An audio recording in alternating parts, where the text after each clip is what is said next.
So welcome everyone. Thank you for joining us for this Saturday afternoon. And as you know, we will be speaking with the acclaimed actress, playwright, author, Tina Lifford, and the community-based organization, A Better Glynn. But we're changing the format a little bit this morning or this afternoon. We're going to start with a video by by Tina Lifford. And it's a short video, but it will help to set the roadmap and the stage of where we are heading today with this conversation. So let me hand it over to Morgan, and we'll start the video.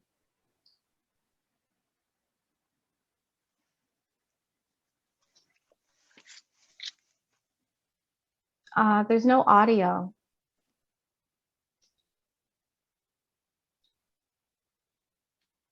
Give me 1 second, I'll check it. Oh, okay.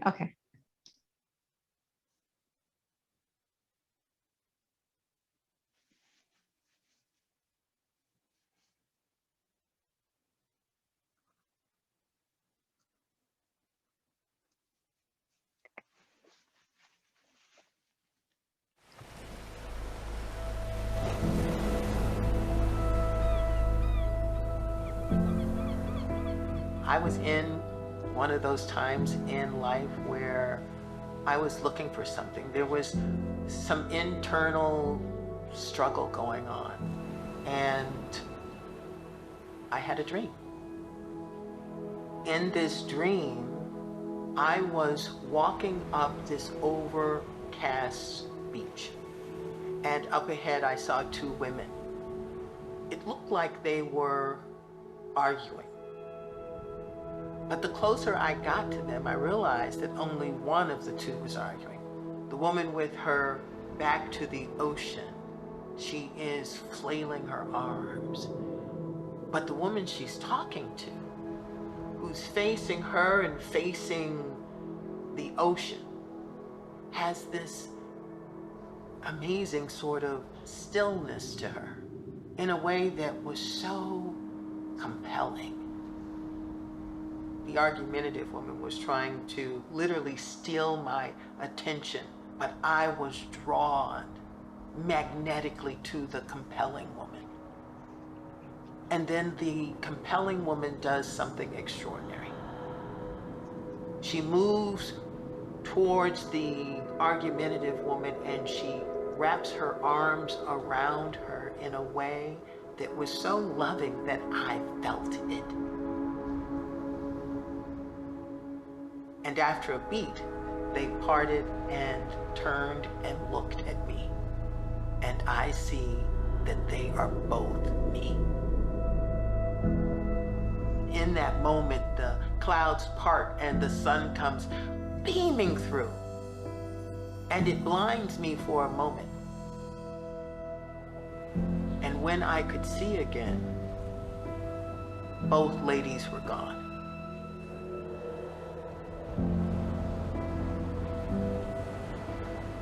I woke from that dream with an understanding of self that has continued to expand and build and strengthen my life. Because I saw that the dream was telling me that those three selves live inside of me, live inside of all of us. And that we are moving in and out of those selves every day, all day. I named those three selves. The surviving self, the thriving self, and the infinite self. The surviving self is that part of us that's always got its dukes up, ready for a fight, in fear of its life, thinking something's wrong, thinking that something is against it. The thriving self is that part of us that is always moving forward, using all the circumstances before it to grow and expand. Seeing life as a sense of what's possible, not what's been taken. The thriving self leads with hope and empathy and a sense of being and belonging that makes life better. The infinite self is that part of us that still waters run deep. That part of us that is connected to time before time. It's what the mystics call that part of us that is birthless and deathless. It was before time and it will be after. That part has a wisdom and a knowing and a connection to all of life that actually has the power to make us and keep us safe. I realize that my journey from this point forward could be to decide to manage the surviving self by becoming more connected to, aware of, and in deliberate relationship with the thriving self and the infinite self. And that's the journey of a lifetime.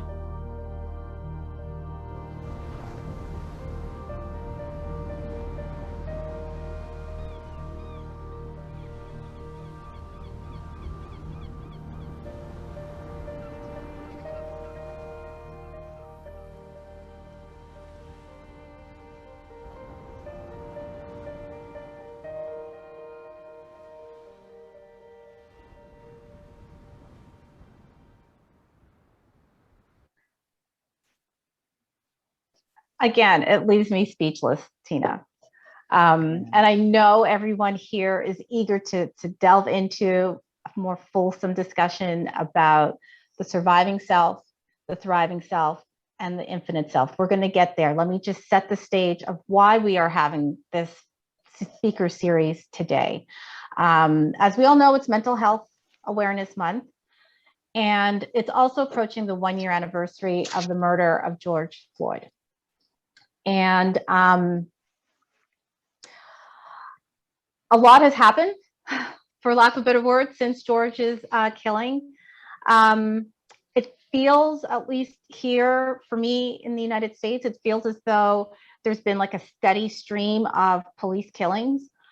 It's like killing on top of killing. So I just want to read a list of names, just of some Black and brown people shot by the police, most killed since Mr. Floyd's killing. So we've got Adam Toledo, Andre Hill, Andrew Brown Jr., Dante Wright, David McCaddy, Dominique Williams, Jacob Blake, Jonathan Price, Ma'Khia Bryant, Marvin Scott, Rayshard Brooks, Casey Goodson, Walter Wallace, and James Johnson. And as many of us know, a video came out recently of a killing or of an altercation interaction that took place with police in 2019, and the video has just aired. So it feels like a death spiral almost. It feels like we are descending into just a death grip. But just beneath the surface of what we see and hear so much about, there was another narrative of almost like a death grip that is unfolding, and that is unfolding in the Blue community. And we've heard a lot about the pressure that law enforcement officers are feeling in the current situation. We've heard a lot about the dangers of policing, but what we don't hear a lot about are statistics like this. In 2017 and 2018 and 2019, law enforcement suicides surpassed deaths in the line of duty. So I need you to just really think about that, right? Because it's based on these statistics, officers are safer in the street than they are in the quietness of their own thoughts and minds, if you can glean that from those stats. So we are each kind of spiraling downward, trying to survive, but yet none of us really kind of surviving, it feels like. And so all we want to do for the hour and a half, it's not about equivocating blue lives, Black lives, and the injustice. That's not what this series is about. So what we are asking you to do is suspend judgment for this hour and 15 minutes, and let's talk about how we might approach these issues from a different vantage point. That's all. And Tina's going to help us. And then we're going to talk to A Better Glynn, which to me embodies a community-based organization that rose above trauma, what could only be characterized as trauma. This is where Ahmaud Arbery lived and was gunned down in the street, and rose above circumstances to produce something that's tangible, that is productive, that is sustainable. And so with that said, I want to welcome Tina Lifford, acclaimed actress who stars in OWN's Queen Sugar as the powerful and resilient Aunt Vi. And I added here, may we all find a love like Hollywood one day. Tina is also, though, the author of The Little Book of Big Lies and runs a wellness program called the Inner Fitness Project, which I've done a number of times, and I highly recommend it. Tina will help us to start visualizing this place that we haven't been before and walk us through how we can move from a surviving self toward a thriving self and hopefully touch at least the edges of our infinite selves.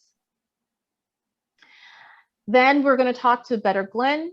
A Better Glynn, as I said, is the community-based organization after the gut-wrenching killing of Ahmaud Arbery in Glynn County, which is something that shocked me so deeply that although I'm 1,000 miles away, I still get, I know the trauma is still in there because I get emotional when I just think about what my eyes saw. And so we're going to talk to them, how they were standing right in the epicenter of that pain, and how they were able to use that pain to turn it towards something purposeful and meaningful and helpful for everyone, quite frankly. So with that, we're going to get started. We're going to start with Tina, and I'm going to ask you some questions. But first and foremost, I'd love for you to introduce yourself if you'd like to. Yeah. Hi, everyone. It's a pleasure and an honor to be here in this conversation. I appreciate the opportunity to introduce myself, Nadine, beyond the lovely introduction that you offered, because it's like I am not an actress in this space. What I do for a living is very different from the work that I do in the Inner Fitness Project. And the Inner Fitness Project it's a well-being initiative. And we teach effective and reliable skills and practices that help people foster resilience, promote healing, resolve unresolved issues, and begin to relieve stress so that we can thrive more than merely survive. So that's the work that I do in the world outside of acting. And the film that you saw, along with the book that Nadine mentioned, The Little Book of Big Lies, it is my commitment to this conversation. Because clearly one of the things that we must do in order to have a more fruitful and effective conversation is we must shift the paradigm of the conversation so that we're not bringing to the conversation the same old mindset. And that is really much bigger work and a much bigger effort than we give ourselves credit for being able to manage, because the film that you saw, the idea of the surviving self, the thriving self, and the infinite self, that is literally just meant to be a frame, a way of looking and assessing what is already going on inside of you, inside of all of us human beings. And it will be helpful to just share a little bit of context. The nervous systems that we work with have been in development for 500 million years. So the nervous system that everyone on this Zoom is living with, every human being on the planet is living with, has been developing through evolution, iteration after iteration, for 500 million years. And the brain that is attached to the nervous system is a very, very finely tuned machine in that it has a couple of key jobs. Key job number one is to keep us alive, not necessarily safe, but keep us alive. This brain is not committed to our happiness. The brain is committed to seeing and keeping its eye on anything and everything that could potentially be a threat. And so one of the things that the brain does is that it takes every single experience from our lives and it sort of prioritizes them. That we do most often, no matter what it is, worry, doubt, hate, othering, joy, it doesn't matter. That we do the most often, the brain is wired to automatize. And so to know that the brain's job is to pay attention and say, okay, so he or she does this a lot, he or she does that a lot. We're going to make that automatic behavior. And the reason we're going to make that automatic behavior is if we put it on automatic, then that leaves more of the brain available to watch for the danger that might be, up the street, around the corner. So we are programmed to look for danger. That's really key. It's really important that we see that and know that about the wiring of ourselves as human beings, because if we know that, then in our efforts to rewire our experiences, both those personal hurts, dramas, traumas, upsets, disappointments, and those personal hurts, dramas, traumas, upsets, disappointments, and fears, they make up the society that we live in. So the more we are addressing our personal hurts, dramas, traumas, upsets, disappointments, and fears, the more we are aware of the nature and the automatic functioning of the brain, the more we can more consciously and deliberately work with our brains and begin to design, to envision, to rewire, to support ideas and ways of being that are outside of what we've already automated that is no longer serving us. And so this work, the work of starting with self, which is the work of the Inner Fitness Project, that work is not airy-fairy work. That work is very practical, and it requires the kind of attention, knowledge gathering, and action that any other effort needs in order to succeed. So I just wanted to put it in that context. That is brilliant. I mean, there's so much that I want to unpack, and I'm mindful of time. But so when I read your book again in preparation of our talk today, and whereas the first time I read it, it captured me from an individual perspective. But then when reading it again, I'm like, it feels like we are collectively, as a humanity, as a society, that we are each stuck in our respective survival selves. And so we keep looping. And I promised to pull away from labels. I really was going to not, use black, brown, and blue too much. But in terms of the space that we are talking about, it's like we are each trying to survive, but like caught in a way of approaching these issues from the same survival self. And so one quote, which I didn't even realize was Albert Einstein, that said this, that no problem can be solved from the same level of consciousness that created it. So then I started to think, I mean, we've been having these issues year over year, decade over decade, generation by generation, century by century. Why haven't we figured this out? And then when I read your book, I'm like, because we're still in this survival self and there are no solutions there. And I wanted to see if this is a thing that we can be in a collective survival mode, and how do we move to thriving?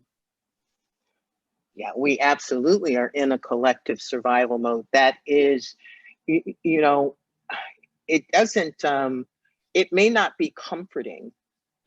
Well, it is comforting to me, so I will share it. First, we have to understand that we are on a continuum.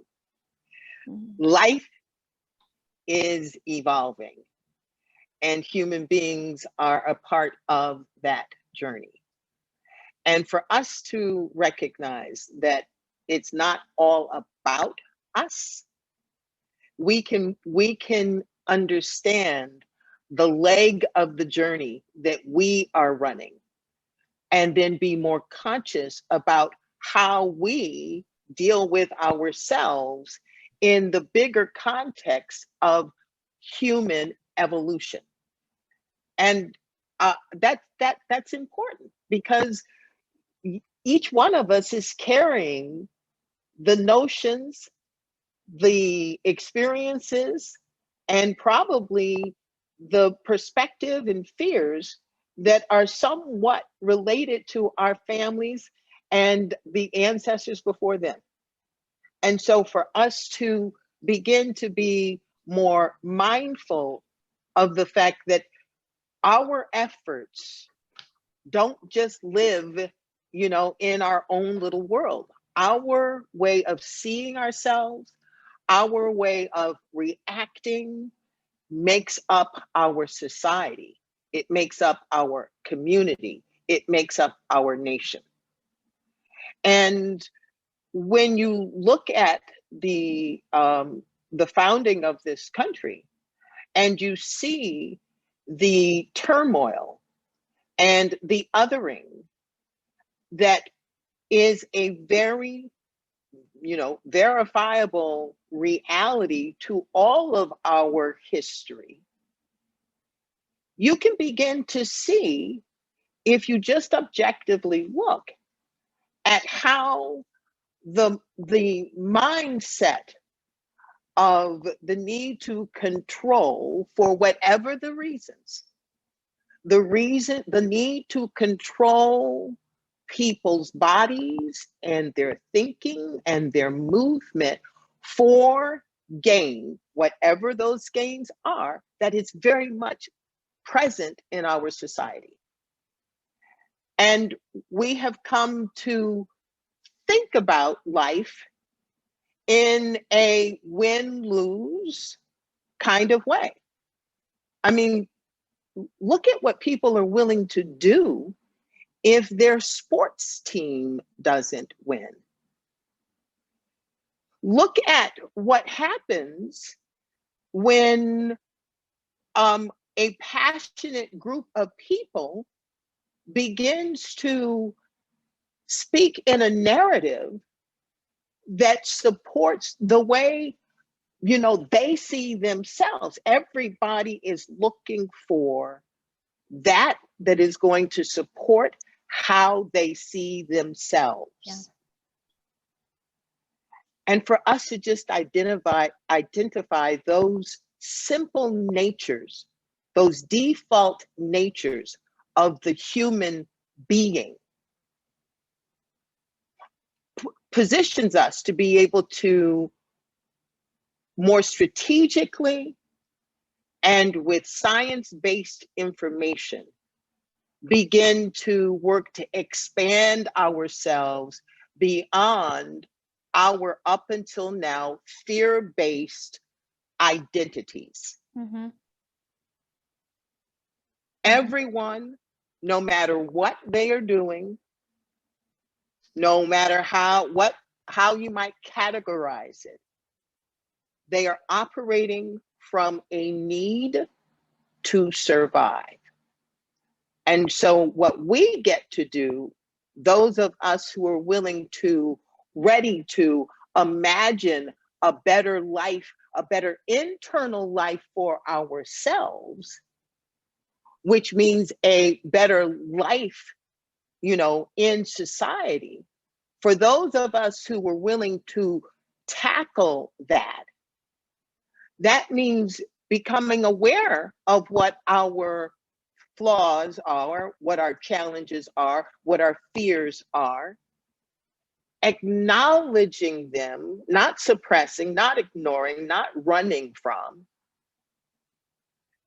and then coming up with a strategic way of meeting the mind in ways that help the mind to relax and create more latitude, more flexibility to move beyond our survival-based automatic run, because you have to run in order to survive, run, and be more present, mindful, and actively in conversations that give us skills that then we can test, we can practice, and see how those new behaviors expand our old way of being.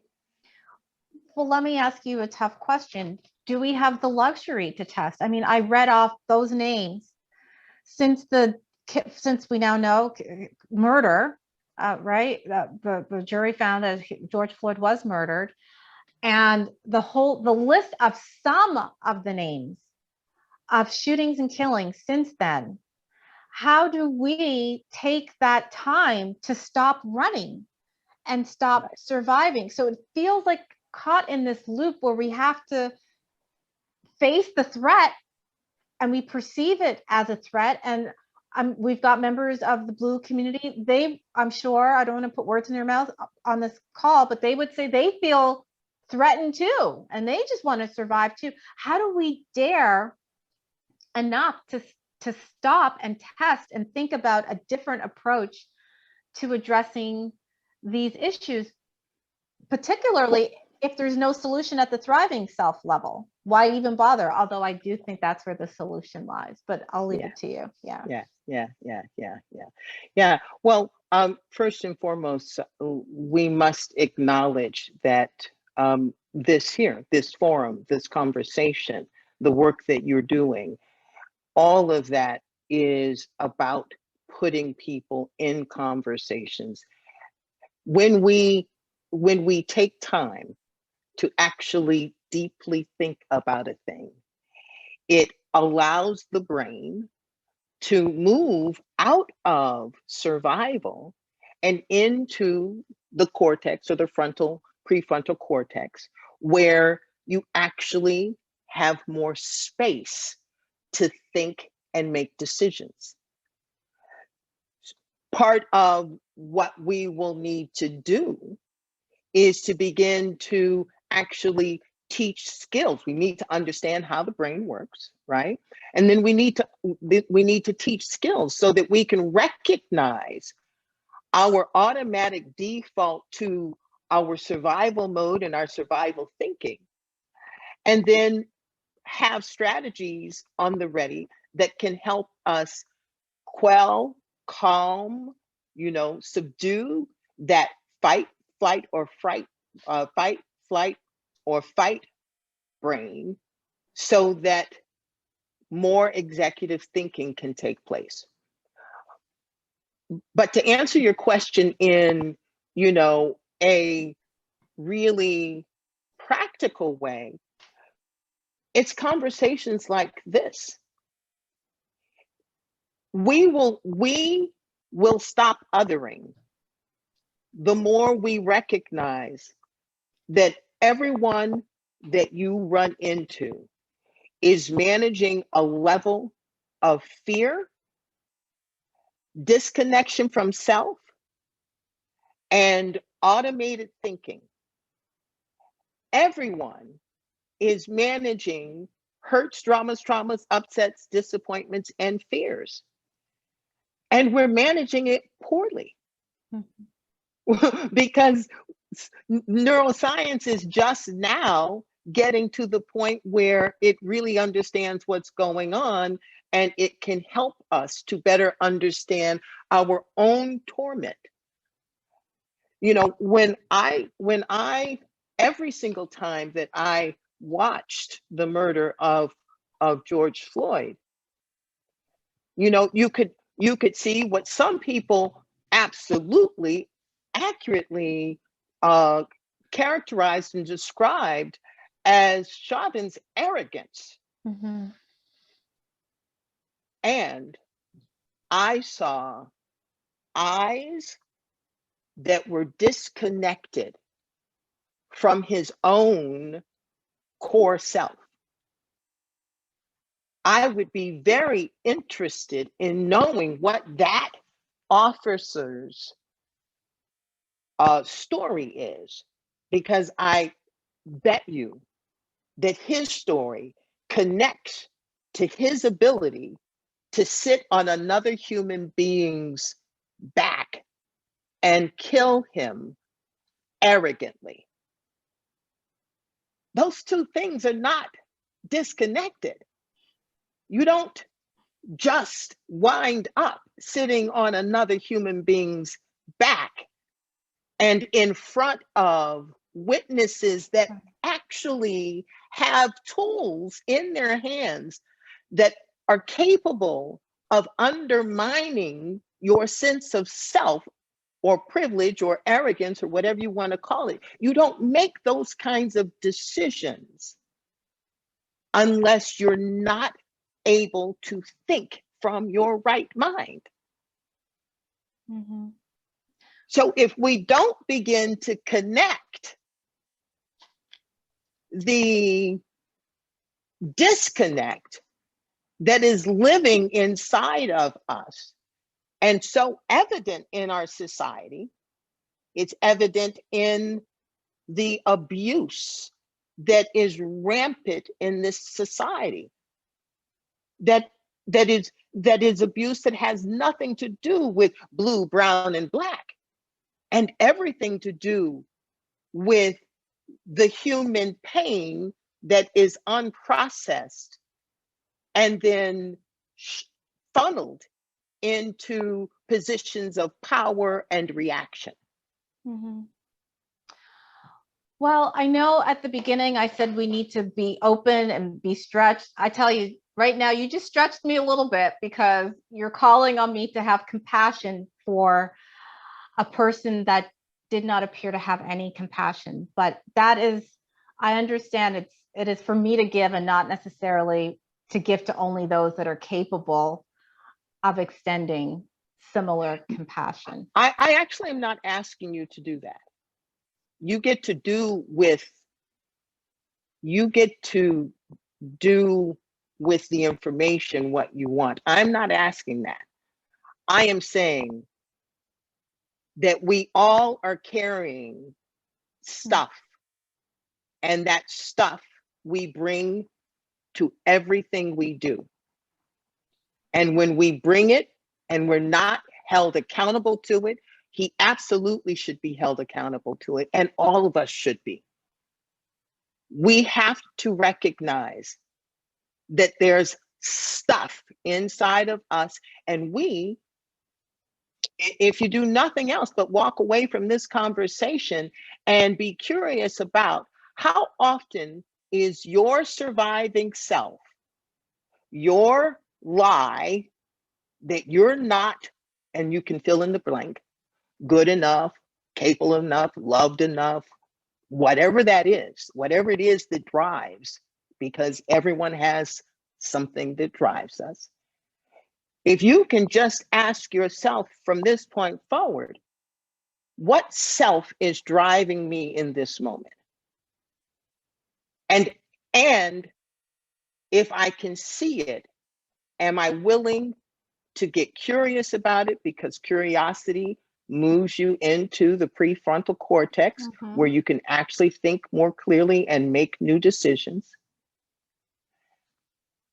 And am I handing my pain to someone else? If as a society we just did that, that's progress. A little bit of pain to purpose, a little bit of progress if we could just do that. I think, what happened? What happened? You're here. We can hear you. Okay. Yeah, I think that when you say, a little bit of pain to progress, I think it's really important that we do recognize that the position that we're in is going to take a willingness to tolerate what is unknown, the discomfort of what is unknown, as we make our way to the known. The brain doesn't like unknowns. Right. But we are going to have to stand in these conversations, and we're going to have to, find ways to do that in community, so that we can begin to calm ourselves enough to stick in, stick with the conversation, and then know what it means to take action, and know what it means to self-observe and hold oneself accountable. And these are all ways of thinking that as Americans and as human beings, we like quick fixes. Right. But we're going to have to be mindful and plot our way to a better society, and know that our efforts will just be part of an ongoing journey. One quick question. This is the last question, because I think it's a good segue to get into A Better Glynn, in terms of the things that people do that are unfathomable. Okay, that we can't understand why they do it.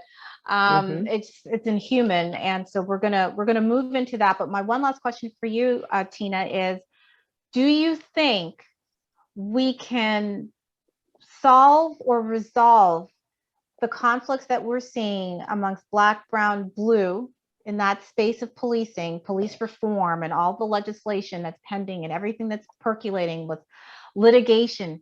Do you think that we can solve it without individually us moving towards the thriving self? Is it all for naught? Well, I think that we have so much in our past, so much evidence of how things change. What I see with George Floyd's death and all of the dis-ease that has bubbled up, I see people looking for something more.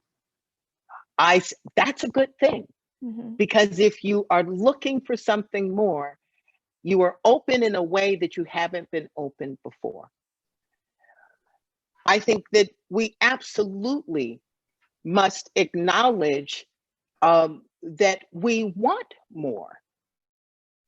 And a society, a person that represents, a community, that represents a society and a nation, if you can envision and reach for something, that's the thriving self pulling us forward.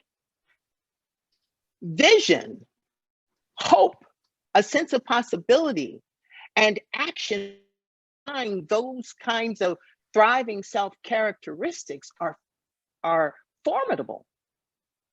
Martin Luther King, Jesus, Mahatma Gandhi, Nelson Mandela. Every single time society historically has beat the odds, has overcome an old mindset, if you look, you will see thriving self characteristics present. So our job is absolutely to envision a better relationship, to envision a better society, to envision not just in some airy-fairy hopeful way, but to envision coupled with actions that can help us get there. Perfect. That's the perfect segue actually to A Better Glynn. And we, this is Mental Health Awareness Month. We're not trying to re-trigger or re-traumatize folks, but that killing that we all witnessed of Ahmaud Arbery jogging sent shockwaves through my body, as I mentioned before. And to me, A Better Glynn, who will speak with the founders, the co-founders, you actually tapped into a thriving self. Now, I don't know if you've read Tina's book or heard those those words before, but there's certainly a consistency in terms of we are not going to be limited by these circumstances. We demand more for ourselves and we will go get more because we have a vision for something greater. So with that, I'd like to just allow A Better Glynn to just quickly introduce themselves and then maybe tell us a little bit of what it felt like after Ahmaud was killed in being right there in Glynn County when it happened. So Shemeka, you're first on my my little Zoom box. I'm going to start with you. Hello, Shemeka Sorrells with A Better Glynn. As you mentioned, a co-founder. Outside of the work of A Better Glynn, I'm a licensed therapist, so this is very refreshing that we're doing this during Mental Health Month. Also work for a foundation focusing on the well-being of children and families and communities. And I say all that to say that all of those things sort of connected me to what was happening with Ahmaud and the feeling in a deeper way. I actually was not in Glynn County when the murder occurred. I was driving into Glynn County. I live in both Glynn County and in Atlanta, but was driving into the city when the video of Ahmaud's murder was released.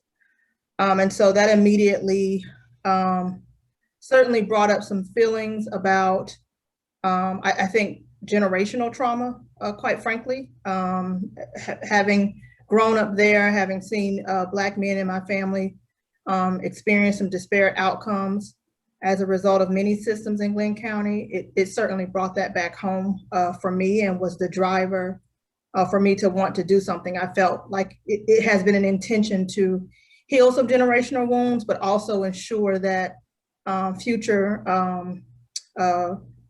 Black boys and girls don't experience what we see experiencing in Glynn County now.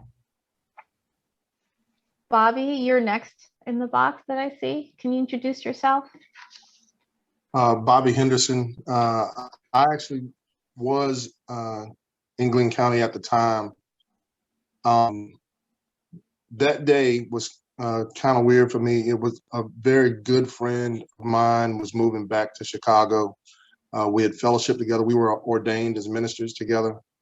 And that was her last day in city. And we were at another friend's house, just celebrating her. And then I get the notification on my phone that someone was killed breaking into a home.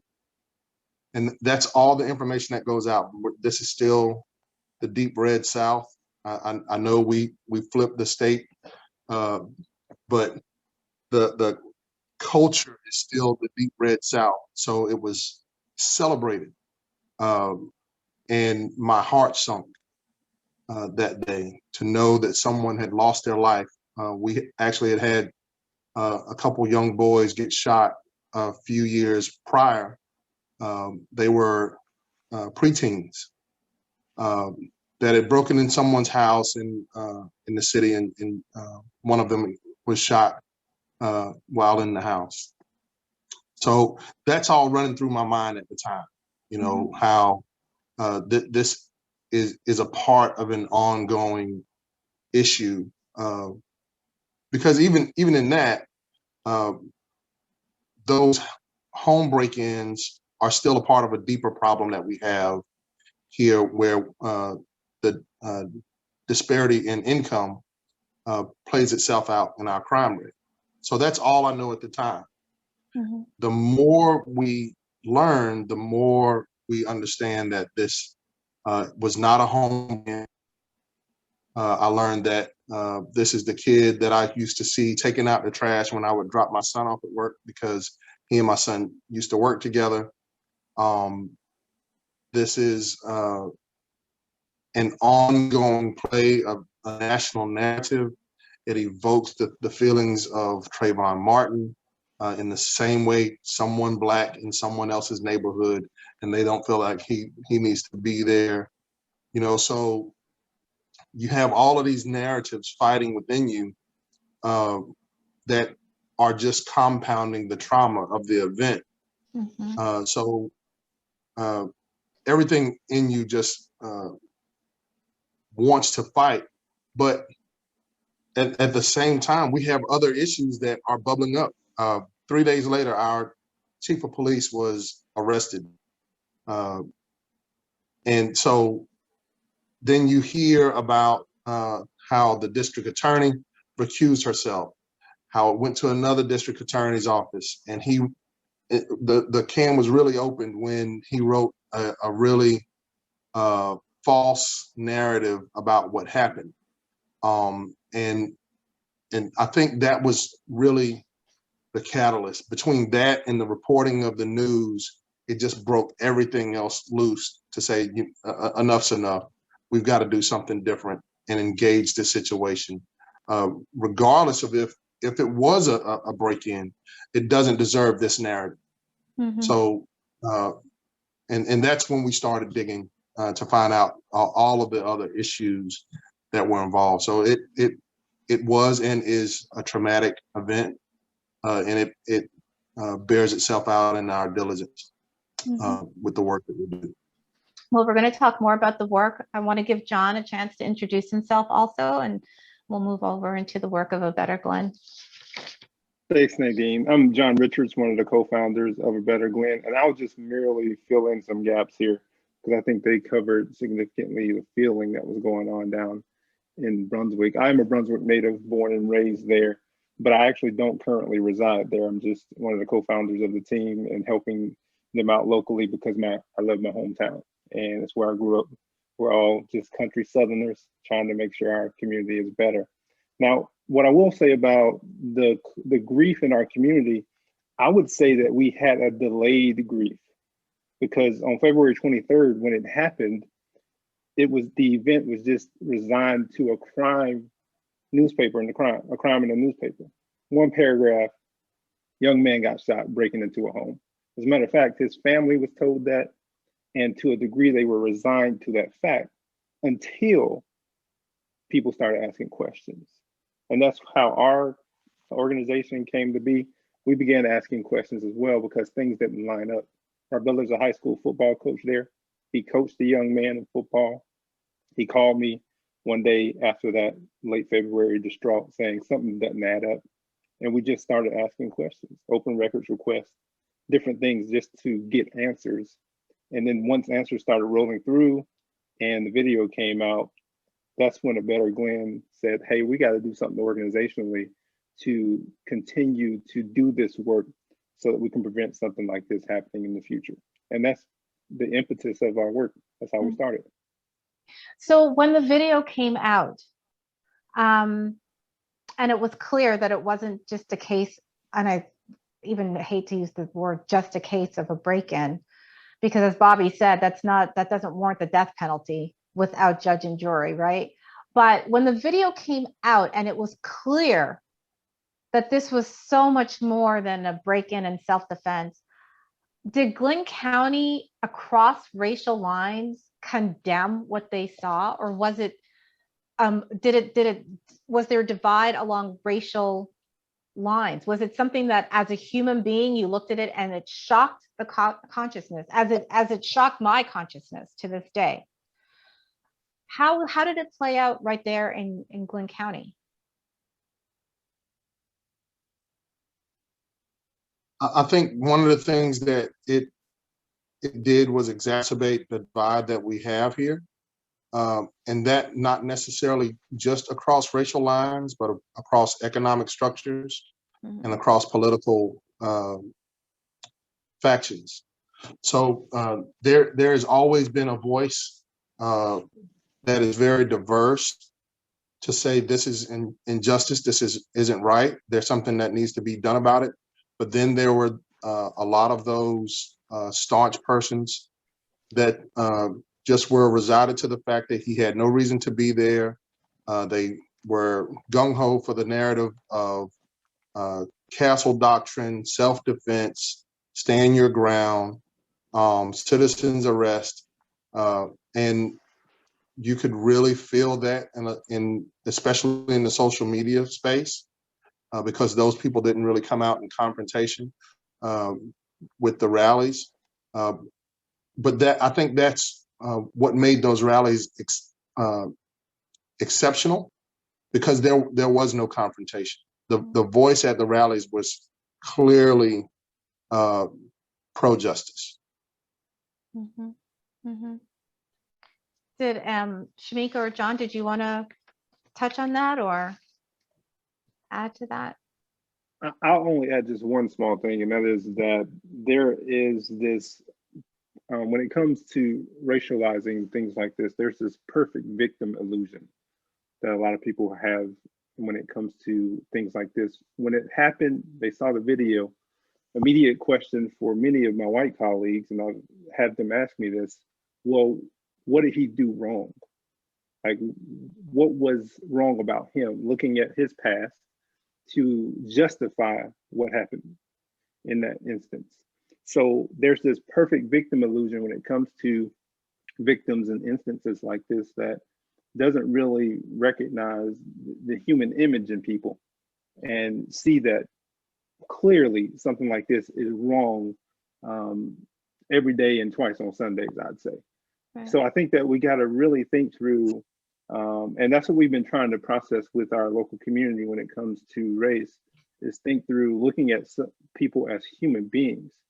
And if you don't, then there's something that needs to be said and done to eliminate some of those preconceived notions so that young Black boys that look like my son can run through neighborhoods without having any type of preconceived prejudice that might lead to something like that. I'm going to share two quick stories. I know of two track stars, different parts of the country. I just recently learned of the second one. The first one was like a distant cousin of mine in Texas. And his son is a phenomenal track star. And during COVID, he was supposed to keep running. And after the video came out of Ahmad, they live in Texas, and the parents said, "You're not running anywhere. You're not running in the block, around the block." That's one story. I recently learned of a good friend of mine, her daughter ran track. And during the COVID lockdown, she was supposed to run in the neighborhood. They live in an upscale white neighborhood, Black family, upscale white neighborhood. And the daughter, after she saw the video come out of Ahmad running and him being corralled and then gunned down in the street, she stopped running. Now, thankfully, both of them had their scholarships by then to college, right? But think about the impact on the psyche of our youth seeing that a simple jog in a neighborhood. And my cousin in Texas, a doctor living in a upscale, I think, white neighborhood. Think about that weight on the psyche of these two kids, nowhere near Glynn County. And they made the decision. One made the decision on her own. The other, the parents made the decision. You are not safe running in our neighborhood. So it's back to this survival self that Tina just talked to us about. But as parents, how do we do anything else? And that's the part where we need to kind of get to. Certainly we need to survive, yet not remain stuck at that level, because there are no solutions at that level.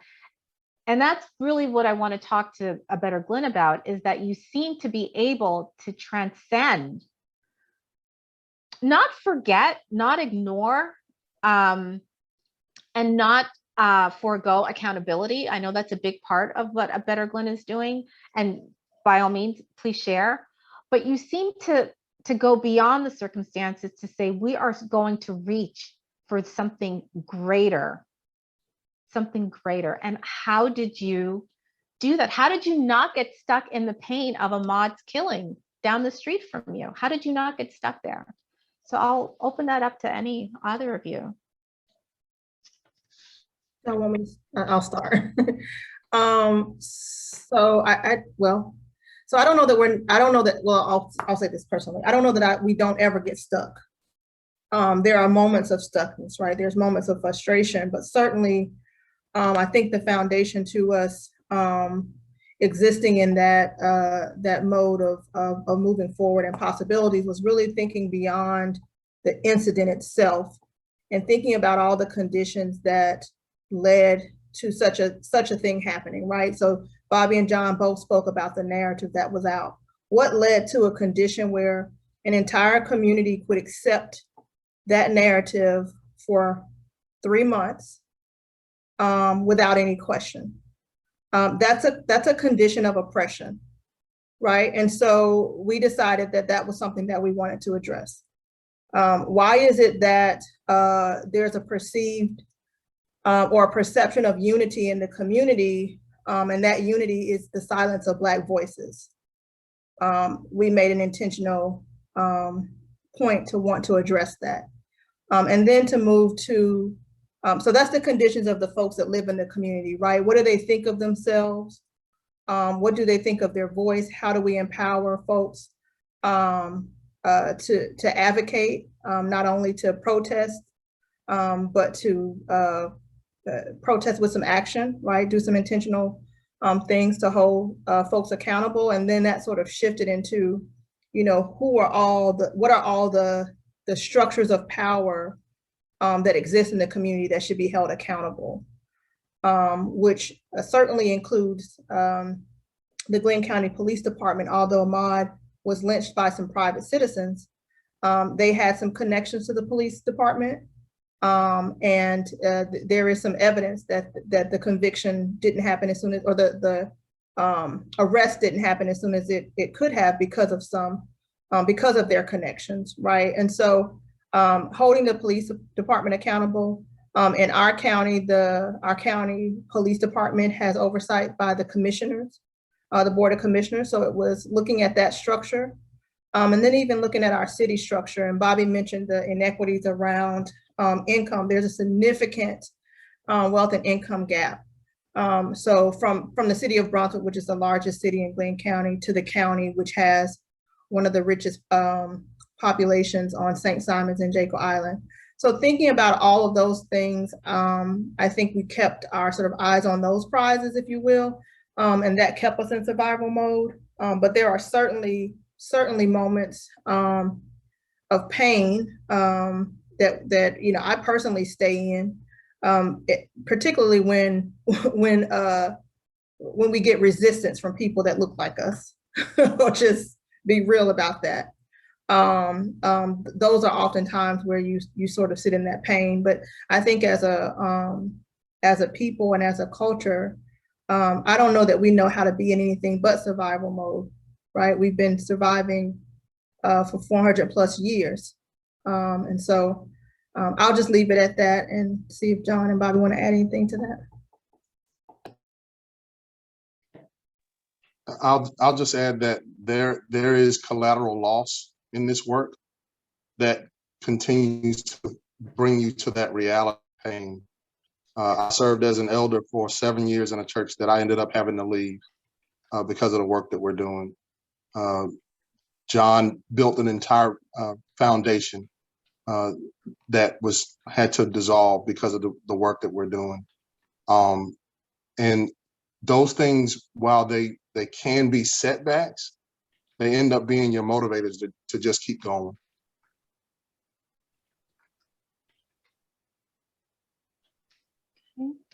Okay, well, I'm gonna ask you, I want to leave an opportunity for questions.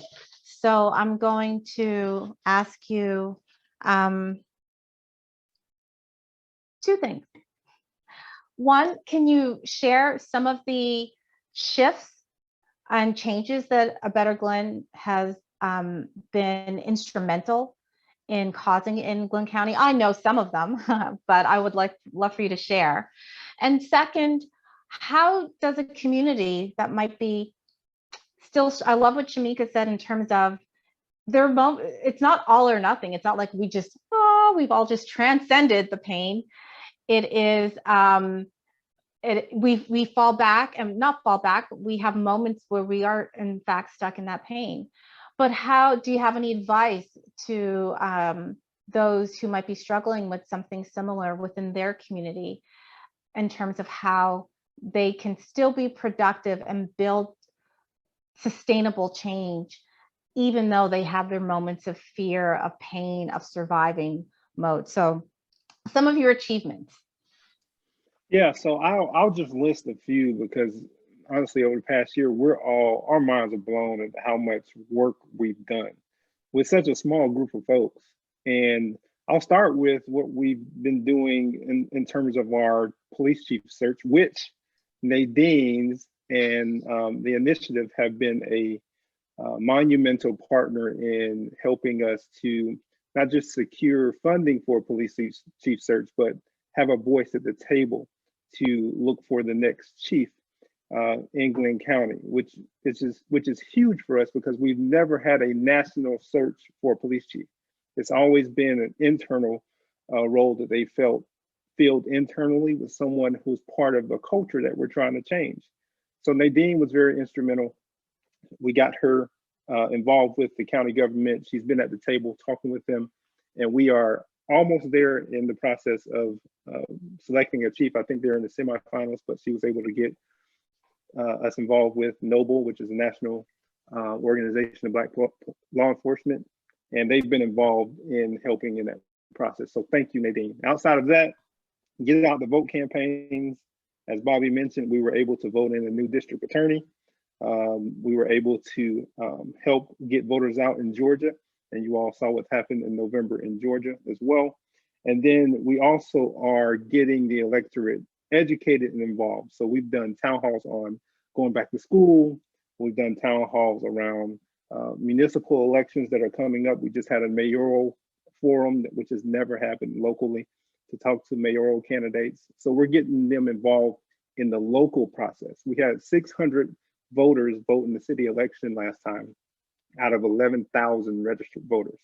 This go around, we're not gonna let that happen. So we're starting to get people educated and get them mobilized to vote. In terms of what other people can do, I tell people it's as simple as this.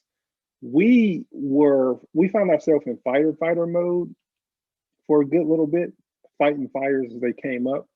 And I think that any organization that's going to do sustainable work, I love first responders, I love people who come out who fight the fires, but what you need to be thinking through is how can I be someone involved in fire prevention? How can I be the fire inspector who comes in and says, hey, we need to put this in place and this in place to affect systems and structures so those structures don't get burned down? Because we always get into this firefighter mode, and then that's short term, but who's putting things in place to make sure that we're preventing future fires? And that's what organization is about. That's what strategy is about. That's what leadership development is about. And that's what we're doing with A Better Glynn. We knew that this was going to be a long haul thing. When the cameras left, when folks weren't around for the anniversaries and weren't around for the one event that happened, we knew that this was going to be something we'd have to do long term. So we turned from fighting fires to saying, hey, how can we prevent this from happening in the future? Yeah. I wanted And to add go ahead. that John forgot to mention. It was like the first firefight we were in was the Confederate monument. We submitted a proposal to the city of mayor of the city of Brunswick that has a Confederate monument statute to talk about the different options of the statute. And by way of that, John and I both ended up on a advisory committee that was missioned or chartered, if you will, to explore all of the options that we gave them in the original proposal, and to make some recommendations. But what was really important about that is that number one, they were all virtual. So I think that was probably the first time that folks, for a lot of people, had been engaged in any civic process. And because it was about something so contentious, there were folks obviously tuning in. I think it was one of the first times that they've ever seen anyone of our age demographic in these conversations. I think one of the most beautiful outcomes of that was that we recommended and was accepted to have a public comment section, two sessions. And that's where we started to see the community come together and rally around an issue. Folks were very clear that they didn't want that monument, they didn't want the representation of that monument.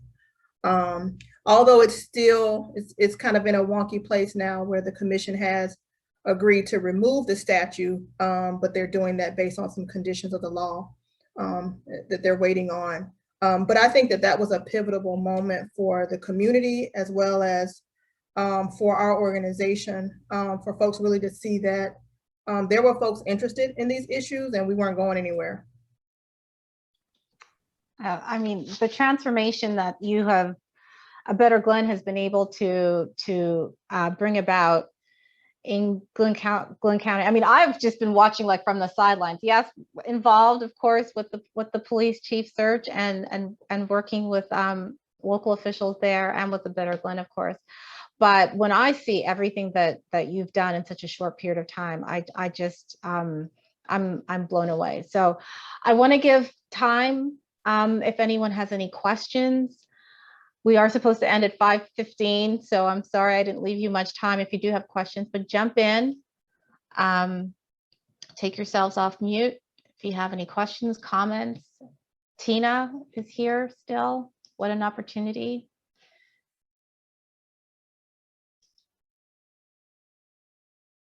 No one?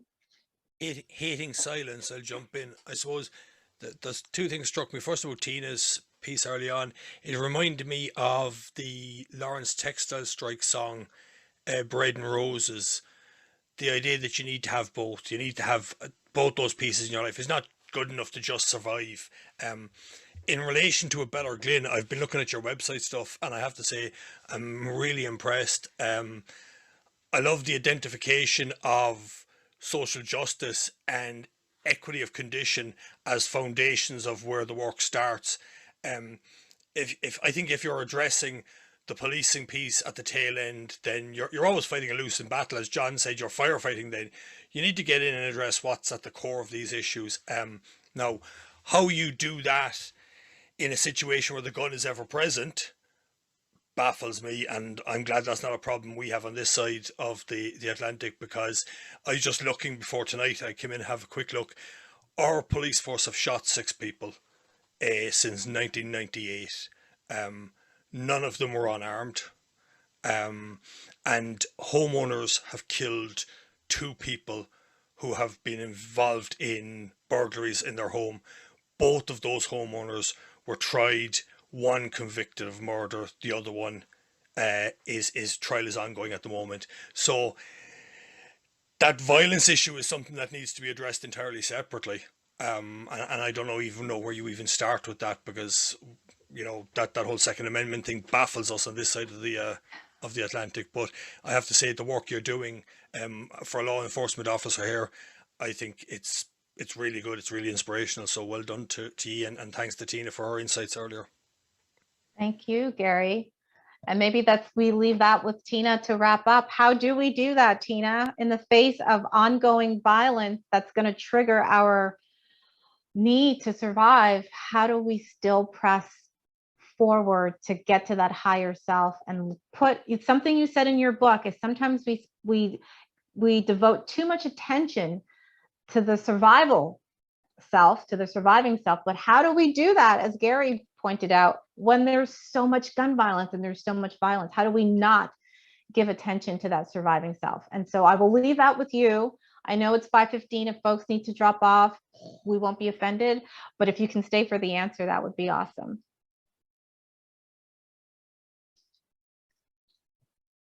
Oh, Tina, you're on mute.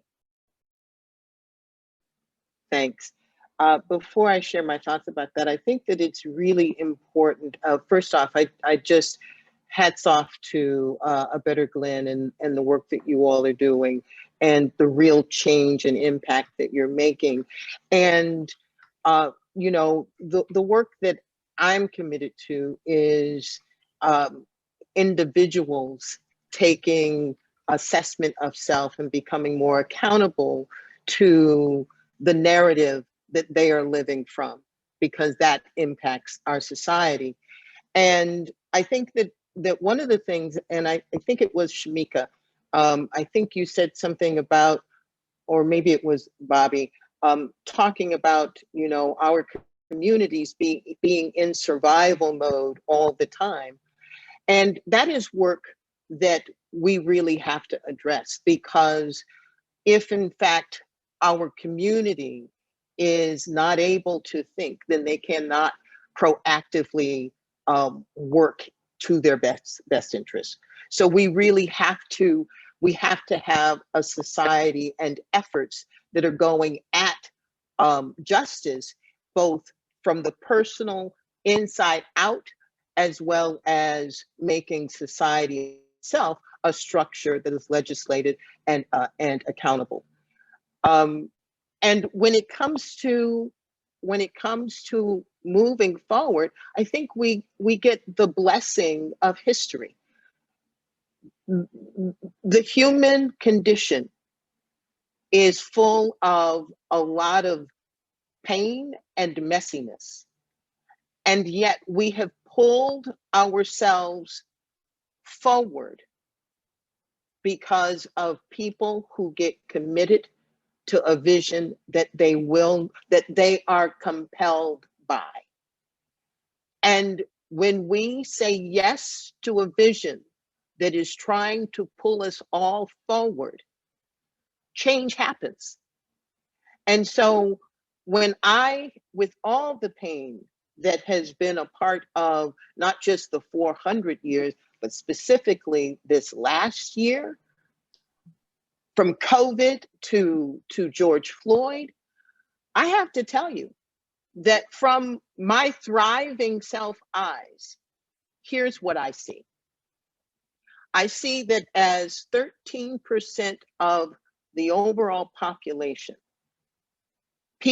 Black people, and then you add people of color, are consistently breaking through, at a cost, yes, but breaking through historical boundaries, concepts, and mindsets, and making change. As 13% of the nation, we keep showing up in a way that absolutely changes the entire paradigm. That was from slavery to civil rights to right now. And we need to acknowledge that, because there's a certain amount of power in that when you recognize that people with so little, supposedly so little, have done so much. That's worth investigating. That's thriving self in its glory. And so we should learn from ourselves about our resilience. We should champion our resilience, not in a way that says, you know, we can carry in the world. No, that when we show up fully, stuff happens, and it happens powerfully. And we are making a nation that was very, very comfortable in its view. We're making that nation change, and we're doing it in front of the world, and it encourages the world. We should be proud of that. We should own that narrative, and we should investigate it and understand the components of it so that we can double down. I'm going to leave it right there. You can all see why Tina Lifford is just an amazing woman. I hope you will, if you want more information, want more time with Tina, look into the Inner Fitness Project. I've done a number of sessions with her as a group. It's phenomenal. We've put links for A Better Glynn to learn more about them and how you can support from anywhere in the world. As we talk with Gary, Gary's in Ireland. Hey, there are similarities across the pond there, you know, that we can collaborate. And of course, the initiative is always here working towards better relationships between our community, civilians, and members of the Blue community. And I'm so thankful that you gave us your Saturday on a lovely day, I'm sure. Thank you for giving us this hour and 15 minutes. There will be a recording. I will circulate it once we have the recording link. So with that, I'm going to close it. And thank you again. Thank you, Tina. Thank you, everybody. Thank you, Nadine. Thank you. All right. Have a great weekend, everyone. You too. All right. Bye-bye.